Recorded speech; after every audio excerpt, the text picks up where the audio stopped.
අදත් ඔයගොල්ලෝ සාදරයෙන් පිළිගන්නවා travel with chef YouTube channel එකට. අදත් මම රෙසිපි එකක් අරන් ආවා. ඒ තමයි ඔයගොල්ලෝ තාමත්ම ආස කරන.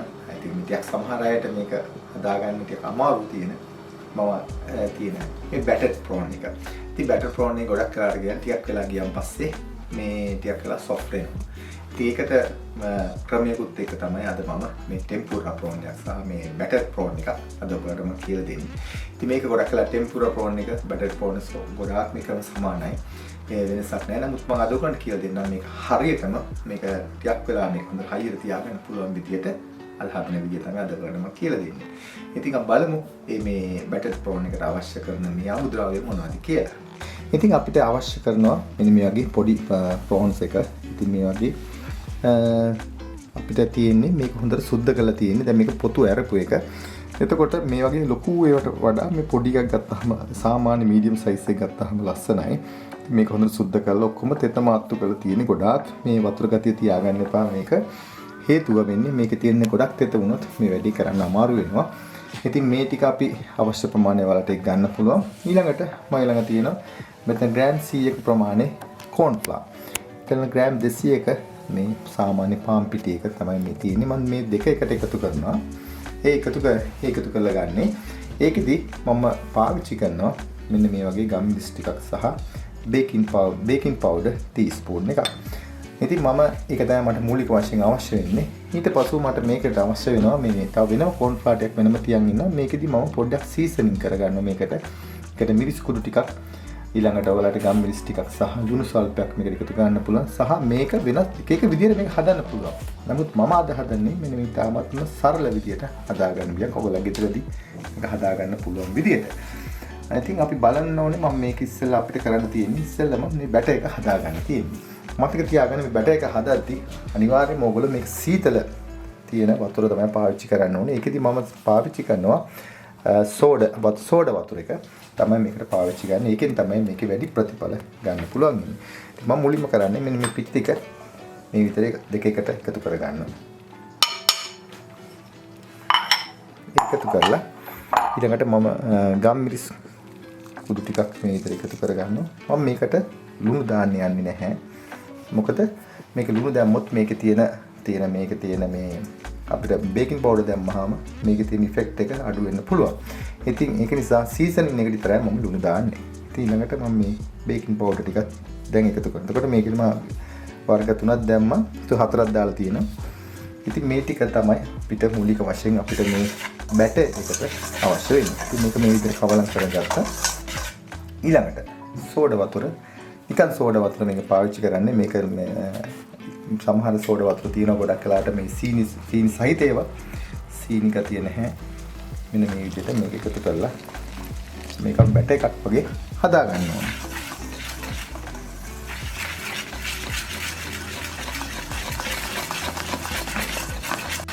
දැන් මේක මම හොඳට කලවම් කරගත්තා. මෙන්න මේ වගේ බැටර් එකක් තමයි අපිට හදා ගන්නකොට පේන ඇති මේ සාමාන්‍ය ගොඩක් වතුර ගතියක් නෙමෙයි. පොඩ්ඩක් මේ තික් බැටර් එකක් හදාගත්තාම මේක ලේසි අපේ මේ වැඩේ කරන්න. ඊළඟට මේක මතක තියාගන්න සීතලේ තියාගන්න පුළුවන්. හේතුව මොකද මේකේ රස්නේ තියෙන මේකේ තියෙන බේකින් පවුඩර් තියෙන ස්ට්‍රෙන්ත් එක අඩු වෙන්න පුළුවන්. ඒක නිසා අපි මේක සීතලෙන් තියාගන්න තරමට තමයි මේකේ රිසල්ට් එක අපිට ගන්න පුළුවන් වෙන්නේ. ඉතින් මේක හදාගත්තාම ඔයාලට මේක සීත කරන ටික තිබ්බොත් වඩා සුදුසුයි. සමහරවිට ඔයගොල්ලෝ ව්‍යාපාරයක් කරනවා නම් මේක හැම වෙලාවම පාවිච්චි නොකරන වෙලාවට මේක සීත කරන්නේ තියාගන්න අමතක කරන්න එපා. මේක මේ විදිහට තියා හදාගත්තා. දැන් මම ඊට පස්සේ සීසනින් එක හදාගන්නවා. ඒකෙදිත් corn flour තමයි පාවිච්චි කරන්නේ. ඉතින් ඒකට මම මිරිස් කුඩු ටිකක් ඊළඟට ලුණු අවශ්‍ය ප්‍රමාණයට ඊළඟට ගම් මිරිස් ටිකක් මේ විදිහට එකතු කරගන්නවා. ඊට පස්ව මේ කවලම් කරලා අපිට මෙන්න මේ විදිහට prawns එක අරගෙන මේක දවටලා මේ විදිහට තියාගන්න. මොකද මේක පුළුවන් තරම් මේක dry එකට තියාගන්න ඕන. නැත්නම් වතුර ගත තිබුණොත් මේ මට බැටර් දෙක හරියට එන්නේ නැහැ. නැත්නම් එතකොට මේ soft ගතියලා බැටර් එක ඇත්තට high වෙන්න බලන්නේ නැහැ. මොකද මේකේ තියෙන ජල වාෂ්ප නිසා ඒක තියෙන කෝට් කරපු බැටර් එක ඉක්මනින්ම මේ soft ගතිය වෙලා නිකන් ඔයාලට තේරෙනවා ඇති crispy ගතිය නැති වෙයි. ඉතින් මෙන්න මේ විදිහට මේ සියල්ලම මේ විදිහට මේ දවටගෙන පැත්තකින් තියාගන්න. ඉතින් මගේ මේ සියලුම මේ prawns ටික මේ විදිහට දවටගෙන තියෙන්නේ. දැන් මේක තියුණ ගම දැන් අපිට පුළුවන් මේක අපේ මගේ බැටර් එකක් ලෑස්ති. prawns එකත් ලෑස්ති. දැන් මගේ තෙල් එකත් මේ වෙලාවේ රත් වෙවි තියෙනවා. ඒකත් ලෑස්ති. ඒ කියන්නේ හොඳ පිරිසුදු තෙල් තමයි මේකට පාවිච්චි කරන්න ඕන. ඉතින් මේ තමයි මගේ තෙල් එක ලෑස්ති කරලා තියෙන ගැඹුරු තෙල් එක මේක බදින්න ඕන. ඉතින් මගේ බැටර් එකත් මම ලං කරගත්තා. ගින්දර සාමාන්‍ය මීඩියම් හීට් එකේ අපි දාගන්න ගොඩ ගැඹුරු නතුකොට මේ හීට් එකට දාන්න එපා. මොකද ඉක්මනින්ම කර වෙයි. මේකට ක්‍රම දෙකකට තමයි මම මේක කරන්නේ. ඉතින් ඔයගොල්ලෝ මම කියලා දෙන්නම් කොහොමද කරන්නේ. ගින්දර අනිවාර්යෙන් බලන්න රසන තත්ත්වය. ඉතින් අත් එකෙන් තියෙනවා. දැන් මෙන්න මෙහෙම ඉස්සෙල්ලා බැටර් කරගන්නවා. ඒ අරගෙන මේ විදිහට ගසලා අරගෙන අපි මේ විදිහට එකතු කරනවා. අපිට පීරත් හොඳට පිපිලෙනවා. ඉතින් ඔයාලට පුළුවන් මේ කීපයක් එකතු කරගන්න ඉක්මනින්ම. මේ ගොඩක් වෙලා බැටර් එක තියෙන්න ඕනේ නැහැ. විනාඩි 10ක් වගේ ඇතුළත මේ සියල්ලම කරගන්න පුළුවන්. විතර වැඩි කරගන්න එපා නැත්නම් ඉක්මනින්ම කර වෙන්න පුළුවන් සමහර ඒවා.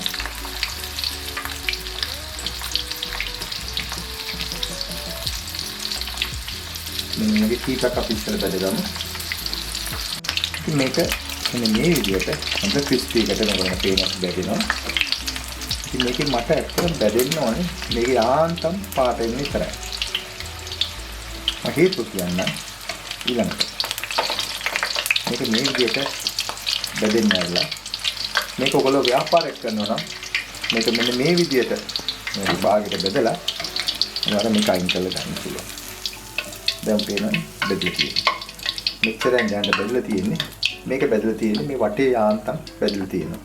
නමුත් ඔයගලන්ට මේක මේ විදිහට බෙදලා ඔයාලා තියාගන්න පුළුවන්. සීතකරණේ තියලා පසුදා බදින්න පුළුවන්. නැත්නම් ඊට පොඩ්ඩක් වෙලාවකින් බදින්න පුළුවන්. ඉතින් මේක මෙන්න මේ විදිහට බෙදගත්තා. දැන් මේක ටිකක් වෙලා තියලා මම මේකට විනාඩි 10ක් වගේ තියලා නැවත වතාවක් මම මේක ගැඹුරු තෙලේ බදිනවා. හේතුව තමයි මේකෙත් ටිකක් වෙලා ගියන් පස්සේ ඔයගොල්ලෝ මේ පේන විදිහට මේක ටිකකින් සොෆ්ට් වෙන්න ගන්නවා. හේතුව මේක ඇතුලේ තියෙන මෙන්න මේ ඉස්සන්ගේ ඇතුලේ තියෙන තෙතමනිය නිසා මේක ඉක්මනින්ම ඒකේ තියෙන වාෂ්ප වෙලා ඒ වතුර ගතිය මේක ඉක්මනින්ම මේ තෙත ගතියටපත් වෙනවා. එතකොට මේ ක්‍රිස්පි ගතිය නැති වෙනවා. දෙවෙනි වතාවෙදි බැදිනකොට ඒ තියෙන දේවල් නැති වෙලා ඒ කියන්නේ ඉක්මනින් වතුර ටික හිඳිලා ගිහිල්ලා මේක හොඳට හයියට හිටිනවා. ඒක තමයි මෙන්න මේ විදිහට දෙපාරක් මේක බදින්නේ. ඒක බැද්දනහම තමයි හොඳට හයියට මේක ඔයගොල්ලෝ ටේබල් එකට ආවම පස්සේ හොඳට හයියට තියෙනවා. ඉතින් මෙන්න මේක එක ක්‍රමයක් තමයි මෙන්න මේ විදිහට මම මේ බැදගන්නේ. ඒක නිසා මොහොත මේ විනාඩි 5ක් හෝ 10ක් මේක තියලා නැවත වතාවක් මම ඒ විදිහට මේ තෙල් එකේ දෙවෙනි වතාව බැදගන්නවා. ඉතින් ඔයගොල්ලෝ පේන ඇති මම මේ සල්පයක් බැදගෙන තියෙන කීපයක්. ඉතින් දැන් මේකත් සාමාන්‍යයෙන් හොඳට බැද්දන් පස්සේ ක්‍රිස්පි ගතිය දැනට තියෙනවා. නමුත් දැන් මම මේක නැවත වතාවක් මේ තෙලේ බැද ගන්නවා.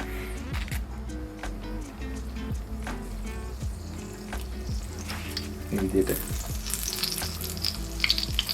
ඊටත් පාල් දාලා මේක හොඳට බබල් පේන ඇති මේකේ තියෙන මොයිස්චර් ගතිය මේ තෙල් එකට එකතු වෙනවා.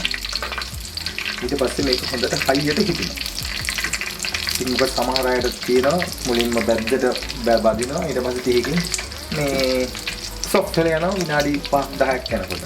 ඒ නිසා මෙන්න මේක මේ විදිහට රන් ඔන් පාට වෙන්න මේ විදිහට සාමාන්‍ය මීඩියම් හීට් එකේ මතක තියාගන්න බින්දර වැඩි කරන්න එපා ගොඩක්. එතකොට ඒක හරියට බැදෙන්නේ නැහැ. මේ විදිහට හොඳට හීට කටි මාරු කර මේක බැද ගන්න.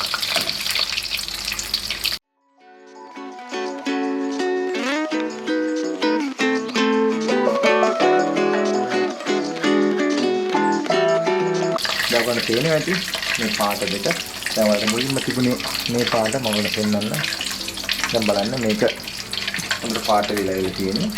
දැන් මේක මේ විදිහට ගන්න ඕනේ. දැන් හරි මේක හයියට හොඳට ක්‍රිස්පි එකට තියෙනවා.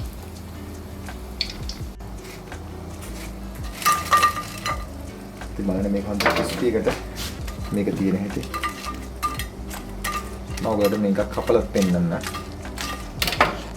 ඉතින් මේ තමයි බැදපු එක මේ විදිහට. මේ විදිහට තමයි ඇතුලේ තියෙන්න ඕනේ. වටේ ක්‍රිස්පි එකට ඇතුලේ තියෙන මේ සොෆ්ට් ගතිය මේකේ තියෙන ඇතුලේ මේ ප්‍රෝන් එක මේ විදිහට තමයි බෙදුනොත් පස්සේ එන්නේ.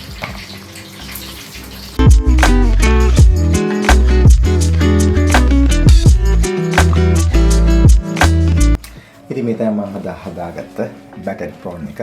ඉතින් මේකට ටෙම්පුරා ප්‍රෝන් කියලාත් කියනවා. ඉතින් මේක හරිය ලේසියෙන් හදා ගන්න පුළුවන්. මතක තියාගන්න ඕන දේ තමයි මේක හොඳට බැදෙන්න ඕන ක්‍රිස්පි එකට. මොකද ඒක ගින්දර ගොඩ වැඩි කරගන්න එපා. දෙවෙනි පාරත් එකම විදියට මීඩියම් හීට් එකේ තමයි මේක බැදෙන්න ඕනේ. ඉතින් බැදලා ගත්තාන් පස්සේ මේක හොඳට මේ තියාගන්න පුළුවන්. තමන් ව්‍යාපාරයක් කරනවා නම් මේක පැත්තකට කරලා වෙනම මේ හයියට තියාගන්න මේ ක්‍රමය තමයි දේශිම ක්‍රමය. මොකද දෙවෙනි පාර බැද්දාන් පස්සේ තමයි හොඳට හයියට හිටින්නේ. ඒකත් මත තියාගෙන ඔයගොල්ලෝ මේක හදලා බලලා පොඩි කමෙන්ට් එකක් දාන්න. ඔයගොල්ලන්ට කොහොමද ඒක ඔයගොල්ලෝ ආවේ කියන එක. සමහරට පළවෙනි වතාව හරියට නොවෙන්න පුළුවන්. නමුත් දෙවෙනි වතාවේදී උත්සාහ ගන්න මේ විදිහට ලස්සනට හදාගන්න. ඉතින් සමහරලාට ඔයගොල්ලන්ට සෝඩා බෝට් නැති වෙන්න පුළුවන්. එහෙම නැතුවත් ඔයගොල්ලන්ට මඩ පිය පාවිච්චි කරන්න පුළුවන්. එහෙම නැත්නම් ඔයගොල්ලන්ට මේ නිකම් වතුර පාවිච්චි කරන්නත් පුළුවන් කිසි ප්‍රශ්නයක් නැහැ. නමුත් ඒකේ ප්‍රතිඵල තියෙන්නේ මෙන්න මේ විදිහට. මේ සෝඩා වතුර පාවිච්චි කරොත් බේකින් පවුඩර් සමග. ඉතින් මේ මම හිතුවා අද වීඩියෝ එකත් ඔයගොල්ලෝ බොහෝ දේ ඉගෙන ගන්න නැති කියලා. නැවතත් මේ නිම අලුත්ම වීඩියෝ කමිනතුරු අදට ගිහින් එන්න. ඔබට සුබ දවසක්. ආයුබෝවන්.